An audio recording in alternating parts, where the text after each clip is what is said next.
J'ai fait un post récemment dans lequel je parlais donc de ma séparation, de mon divorce.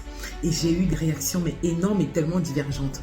J'ai certaines personnes qui ont apprécié, mais d'autres qui ont été pris de compassion, qui m'ont écrit en me disant, voilà, on ne savait pas, vraiment beaucoup de courage dans cette situation que tu traverses, vraiment que le Seigneur te fortifie. Et il y en a qui m'ont dit, oh là là, c'est un véritable échec, on ne pensait pas que tu souffrais comme ça, on serait venu, on t'aurait aidé. J'ai eu plein de réactions. Mais j'ai envie de dire à toutes ces personnes-là, merci beaucoup pour vos réactions. Mais ce qu'il ressort généralement de tout cela, c'est que c'est encore tabou aujourd'hui. C'est tabou. Parce que pour plusieurs personnes, je souffre. Ça ne va pas. Je suis encore dans la rancœur. Non, c'est terminé. Le divorce n'est pas la solution ultime. Je ne me réjouis pas d'avoir divorcé. Je me réjouis de m'être retrouvée moi-même. Ce n'est pas la solution pour tout le monde, mais ça a été ma solution.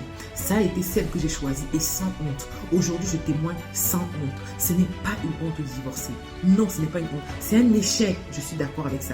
Parce que quand on se marie, on ne se marie pas en pensant qu'on va divorcer. On le dit devant monsieur le maire, pour le meilleur et pour le pire, jusqu'à ce que la mort nous sépare. Et oui, malheureusement, on ne connaît pas le lendemain. Parfois, c'est difficile. Parfois, c'est intenable. Parfois, il vaut mieux se séparer que de mourir. Et ça a été le cas pour moi.